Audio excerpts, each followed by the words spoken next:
Last chapter, 27. There's enough confusion in the centre that I manage to make a quick break and slip into darkness before they can catch me. After that, I make my way quickly toward the outer circles. I don't know how to find the entrance to the underground, and I'm not sure if I should go there anyway. There's no immediate sign of pursuers, but they'll finally find me eventually.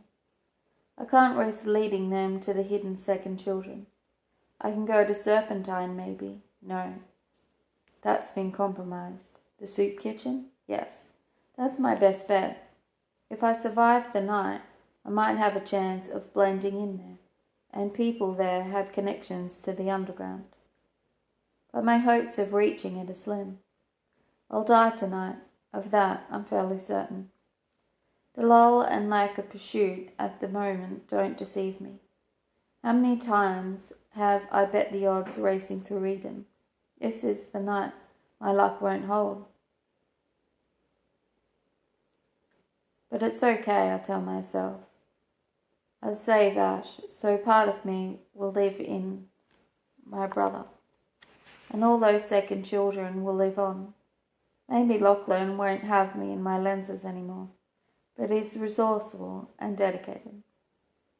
He'll always find a way to keep the second children alive and safe. Acceptance of mortality is liberating. I start taking risks. If I'm doomed, why not save my feet and take an auto loop? I have the eyes for it now. Feeling reckless, I skip down the stairs to a station and let the scanner check my eyes. It blinks, sending me through. Wherever I am now, whoever I'm supposed to be, I must have credit on my account. I'm welcomed. I smile at the few people riding on the auto loop, look them boldly in the eye. They seem uncomfortable with my boldness. They never dream that I'm an imposter. I tried all the way to the second outermost circle and exit with a feeling of lightness, heaviness, worry are for people whose fate is uncertain. Dawn is coming, lightening the east, and I look around, marveling at the beauty that surrounds me. Yes, beauty, though I wouldn't have noticed it in any other state. Last time I was here, fearing for my very life, I saw only squalor and poverty. Now I notice how the rosy new light touches the edges of the buildings, how the quickening breeze stirs up dust in eddies that look like something undersea. Now that I'm resigned to leave it, the world seems lonely. It should make me sad, shouldn't it? Now I'm just glad to have been part of it, even a small part, for just a little while. There's the food pantry, but I see someone who looks suspicious. It's probably just a hungry man waiting for them to serve breakfast. But it also could be a centre official undercover, so I don't even glance at the soup kitchen, but just walk past. He doesn't follow me. Good. Because it's not that I want to die or anything. I hope I can go to safety, get back in touch with Lachlan, see my brother again, spend long hours talking to laugh, resume my spy mission. I just hope it is a hopeless kind of way. I just hope it in a hopeless kind of way. I think about doubling back and seeing if I can get into the soup kitchen unobserved after all. It will be full light soon, and I'll lose the advantage the darkness and dim dawn have given me so far. Then I have a better idea. I'll leave Eden entirely. Why not spend the rest of the forest of synthetic bean trees? It will be safe and cool. Maybe it will even occur to Lachlan that I'll go there. Maybe he'll come and find me. I know they're coming before I see or hear them. How? It's like a little switch goes on in my brain, like I'm seeing the scene from somewhere else. On a data screen, maybe. Close back, far away, I see myself tiny. I see myself being spotted by a group of green shirts turning slow with their handheld scanners, as if I'm watching from above. I see them all focus in my direction and start to move towards me.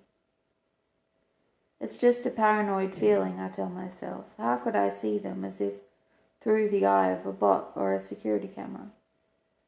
I have to be imagining it, but I start to run away anyway. There's the wall of junk piled high, another wall to keep me in or out. I recognize the place I managed to crawl through the last time, and I'm on my belly wiggling with the green shirts when the green shirt shouts, "Get over here, someplace. Do you see her?" Scanner says 100 yards or less. Of course they can scan me now. I have lenses, real lenses, that link to the eco-pen. They don't know I'm Rowan, but they must have scanned me at the centre, and now it is a relatively simple matter to have the cameras and bots that all connect to the eco-pen look for me. In becoming a first child, I have lost my anonymity. There she is, one of them calls, out just before my legs wiggle all the way into the dense pile of refuse. I move as quickly as I can, but I must take a slightly different route, and I'm blocked in. I double back, but they've started to crawl after me. I hear a hum, and think it must be in my head. Another weird symptom. Are my lenses humming now, as well as giving me visions? For a long moment more I crawl through the twisted junk, the refuse of civilization. I can hear clatter behind me, but I still have hope. They must get lost in the labyrinth of garbage. They might get trapped. But then, so might I. I've lost all sense of direction. Right now I'm just crawling away from the sound of pursuit. That seems like the best right now. Then I hear more sounds, rattle from all around me. I'm surrounded, but how? Finally I see an opening ahead, and I wiggle towards it.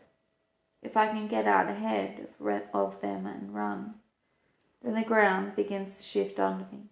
There's no ignoring it, no denying it. The entire earth heaves up like it is breathing a huge sigh of exasperation at the humans crawling across it. The first moment is almost gentle. It is the last gentle thing for a very long time. With a violent jarring punch, the entire earth seems to throw me upward against the trash and then throw me down again. Things start to collapse on my head. From the shouts and agonized wails behind me, I can tell the pursuing green shirts aren't so lucky. One cry is abruptly cut off. Someone shouts for someone named Wolf and gets no answer. Piteously, one calls for his mother. I get half of my body out of the wall of trash, and then another mighty heave of the earth lifts me, and everything up high and brings us crashing down again. I hear a terrible creak above me and drag myself forward, not even daring to look up. There's a deafening crash, and a huge beam shifts and pins my leg. I scream, my cries of pain joining those of the surviving green shirts, and at first I'm sure my leg must be broken. Even severed, it hurts so much. But as I pull, I realize it's just painfully trapped at the thigh. Not that that's much better. If the green shirts don't find me, I'll die a slow death of dehydration. My head is clear for a tangle. The beanstalk forest is just in front of me. The massive tree-like constructs moving gently in the wind. No, not wind. Some of the giant bean trees are shifting from the roots up. I watch as the ground buckles, liquefies around a clump of them nearest to me. Then I see in horror what is happening. In slow motion, 3 of the mechanical behemoths begin to tilt. Slowly, with a grinding, creaking sound, they topple right toward me. I scream again, begging for help. I know will never come, and pull with all my strength, but my leg remains wedged under the beam. With my lips curled back in a primal snarl of fear and rage against my coming end, I watch the 3 bean trees gain momentum as they crash towards me. 2 of them cross, bouncing and sliding off each other, sending the massive trunks in 2 different directions. But the third is listing directly towards me. I went to meet my fate directly with strength, or at the very least with anger, but to my shame I cover my head at the last second. The boom crash deafens me, the sound alone so painful, I almost think I've been crushed. Instead, the weight miraculously lifts from my leg and I instinctively squirm free of the tangle. Only when I've scrawled breathlessly away do I see that the bean tree fell at just the right angle to seesaw the crushing beam off my leg. But it isn't over yet, not by a long shot. Trees are falling all around me. I drag myself to my feet and try to run, but the ground buckles under me, failing away from my feet, and I have to crawl. The earth is spitting the artificial trees out, tearing the fake things from my breast and casting them on the ground. Under the ground there are cables and wires, all endless now in the face of the earth's own awesome force. Spellbound, on my knees like a supplicant, I watch them fall. All around me they crash, closer and closer, as I desperately try to find my balance on the shifting ground. I try to tuck my feet under me and jump away, but the earth seems to have turned liquid, as bad as the nano-sand in the desert. I flop and fail helplessly, trying to get away as the huge twisted trunk crashes toward me, but I can't maneuver. I curl my body and throw my arms over my head. I expected to die tonight, but not like this. I feel the whoosh of hair. I feel the whoosh of air. Hear a crash so loud I can't hear anything else for a few minutes, as the tree snags on another tree's vine and lands just a few feet to my side. Another miss. I use the monstrous leaves to pull myself out of the heaving, devouring earth and on top of the sharp stalk. The shaking has lessened, but the ground around me is like a sea, and the trees keep falling.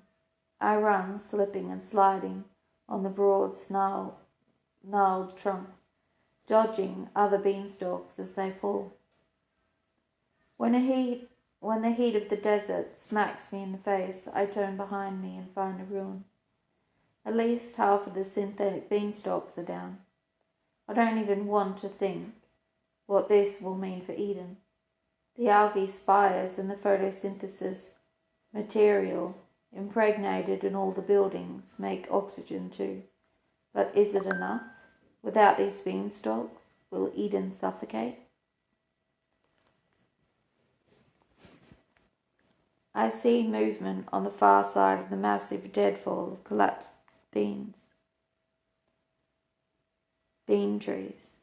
2 of the green shirts made it through the wall and are picking their way over the tangle of trunks and vines.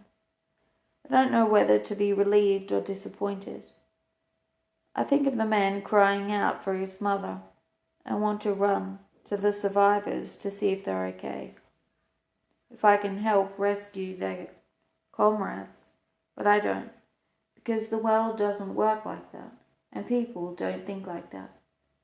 We're not altruistic.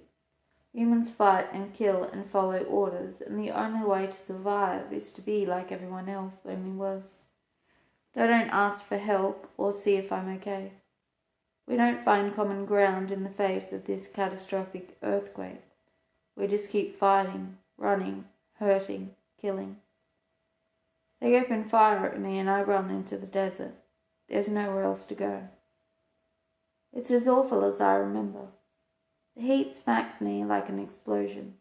Each breath scorches my lungs, but I keep going because the green shirts keep shooting. Why do they care about duty in a moment like this, with the ground trembling beneath our feet? Or are they so persistent because they blame me for their comrades' deaths? They don't have to chase me, shoot me. It's not me making them do it. Don't they realize they could just stop? But I can't. I have to keep running. out into this brutal over while they do their best to kill me for reasons none of us fully understand. Into this brutal oven while they do their best to kill me for reasons none of us fully understand. And the nano sand is coming. Now that I know what to look for, I can see it. It shimmers just a little, setting it apart from the dun colour of the rest of the sand. There's a patch behind me, and one to my left. Maybe another ahead of me, I can't quite tell. They're moving at the pace of a brisk walk, swimming through the sea of sand directly toward me. The quacking has stopped for the moment, and I can move faster. The quaking has stopped for the moment, and I can move faster than the narrow sand pools for now. But there are more now, 2 coming from the right, and now, however fast, and I know however fast I'm travelling now, the heat will make me slow down soon. They'll surround me, swallow me down. My skin is scorched pink, so hot I don't even sweat. I stumble to one knee, but scramble up again right away. For a moment I look at the 2 green shirts standing on the edge of the desert. They don't dare follow me, smart men. But if I just walk towards them, will they shoot me the moment I'm in range? Will they talk to me about how ridiculous it is that we 3 of the few surviving humans on the planet want to kill each other? The nanosand slithers inexorably closer. Uncertain, I raise my hand to the tiny distant figures standing on the edge of the ruined beanstalk forest. I see one of them start to raise a hand too, to wave, to beckon me in, or to shoot me again. Before I can decide, the earth decides for me. I hear a terrible grinding, cracking, exploding sound, and in the most powerful tremor of all the ground rises at least 10 feet, throwing me down on my belly. From my new high vantage point, I think I see the earth begin to smile, a fierce grin of jagged rocky teeth. Another vision from my lenses. No, the earth really is spinning, splitting, opening up in a fissure 50 feet wide. As I watch it stretches from the desert towards Eden, travelling like an arrow toward the center. I see a brilliant green flash at the earth of Eden, so bright it burns an after image on my retinas. At the heart of Eden, so bright it burns an after image on my retinas. And then, from one blink to another, the world changes. As if by magic, all the heat is sucked out of the sky, out of the air. The glaring white light dims to pinkish morning sunshine, rosy and comforting. As the ground shivers and grows still again, I see the merciless desert change to a mere strip of sand. It's cool beneath my hands. I look down at my palms, scorched and blistered from touching the sand just a moment ago. A soft wind begins to blow from out beyond the desert, cooling my skin. I look around me, the shimmering nanosand is gone. I smell something sharp and strange and compelling, carried on the fresh breeze. It reminds me a little bit of the camphor tree, wild and peaceful all at once. I turn towards the scent, eager. In the sudden calm, the terror of the earthquake, of the escape and pursuit, are forgotten. On the far horizon, where before I only saw the shimmer of rising desert heat, I see a smudge of green. I take a step towards it, another. Then I'm running, not away from something for the first time in forever, but towards something. Some spark, some nerve hidden deep within me knows what it is. But my conscious mind doesn't get that far. I only know I have to do it. I hear instinct shouting behind me. The 2 surviving green shirts are coming after me, moving swiftly, now that the sand is solid and the heat gone, the land still and the air gentle. I don't care. I have to get to the horizon. Something primitive and atavistic in me has taken over. The very sand beneath my feet changes. It's no longer thick, rolling dunes of desert, but a sprinkling of sand over something else. I kick at the sand as I run. Earth, black, rich dirt, of the kind no one in Eden has ever seen. Wild dirt. Laughing as I run. I want to roll in it, rub it on my arms, taste it. But ahead of me the green smudge has resolved itself into something wonderful. How long do I run? A mile, 2 miles, over land that until recently was desert. But I see now it was a fake desert, false like so many things in Eden, where the breeze blows sand away. I see the grates of what can only be beaters, now cool and dead. They must have been elevating the temperature, creating a desert environment where none existed. To keep humans from venturing out into the dead, barren land, I would have guessed once. To keep us safe from the poison we put into our own world. That was before I saw the forest. It makes a mockery of the fake beanstalk woods. When I first saw them, I thought they were glorious because I had no grounds for comparison. Even the camphor, huge and lovely and unbelievable as it may be, is sad compared to what I'm looking at right now. The camphor is a tree out of place, trapped as I was trapped my whole life. They've done wonders keeping it alive, thriving even. But how can a tree be a proper tree, imprisoned underground?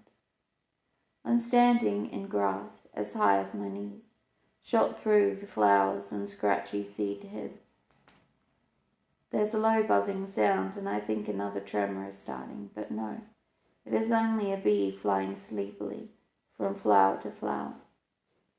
Beyond the little field of grass, the forest springs up abruptly, thick and dark. Birds flit through the boughs. There's a movement to one side. An animal as tall as I am, slendering, made and elegant, steps carefully on small, sharp hooves, testing the air with its black nose. Antlers branch from its brow. It smells me, but doesn't seem to see me. I'm perfectly still, and it can't have ever seen my kind in all its lifetime. Everything I've read about, seen illustrations in data blogs, animate in vids, it exists right before my eyes. This isn't another vision. It's not a trick. The trick was keeping it from us. Has the well been healed all this time? Why didn't they tell us? Do they even know? I want Lachlan to see this and lark and oh, my mother.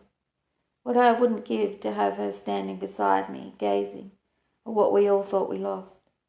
How many times Ash went to a temple to repent on behalf of mankind for the terrible things we did to the planet, the animals, the very dirt itself. How guilty we all felt that we'd destroyed our home, killed almost every living thing but us. I want the people I love to be here with me, knowing they can let that guilt blow away in the tender breeze. Maybe we hurt the world. Maybe we even killed it, but it's back to life now. I sigh, and at the sound, the deer tosses its magnificent rack, stares at me a long moment with one prancing hoof raised, then turns, and with a bunch of muscles springs away. I feel a pang of regret when it's gone, but it doesn't matter. The world is here, and it's not dead. I smile, and the smile turns into laugh. Giddy, I turn to look for the green shirts. They're still far behind me, but they must see it. I wave, laughing like a maniac. Wait until they're close. Wait until they see. Nothing else will matter to them. Wait until the citizens of Eden see, rich and poor alike. Politics, poverty, second children, it will fade into nothing once people know that the world has been reborn. Look, I cry. joyful to the green shirts. Can you believe it? Look at it. I run towards them. I want to embrace them, to dance with them. They are sharing this incredible discovery, enemies no more. I move lightly over the grass, then the sand, back into the artificial desert. Come see, I call to them. Then the air around me smacks me from all angles with the whoosh, and I'm enveloped by killing heat, blinded by white light. I can see the heat rising from the almost hidden grates. Whatever the earthquake broke, it's been reactivated. It doesn't matter. The green shirts will join me out here. We'll manage to get back somehow to tell everyone the miraculous news. The center officials will shut down this burning hot wall without walls that has kept us clueless about the world, outside world for so long. We'll start anew in the world. In this beautiful green world of birds and deer and trees and rich, fertile earth behind me, I turn and the forest is gone. All I see is the shimmering, silvery wave of heat rising from the desert sand. The cry that escapes my lips has no words, only raw, wrenching pain. Gone. Was it there? Yes, I know it. I saw it. I smelt it. Felt it beneath my feet. It was real. It is real. I tried to run to the place where it was, but I'm hit by a wall of heat so intense I can't cross it. When I try to put my hand through, my fingertips come back blistered. Green shirts know. They've seen it. We can go back to the center, and they tackle me from behind, putting their combined weight on me, pressing my face into the burning sand so that I can't breathe, can't see.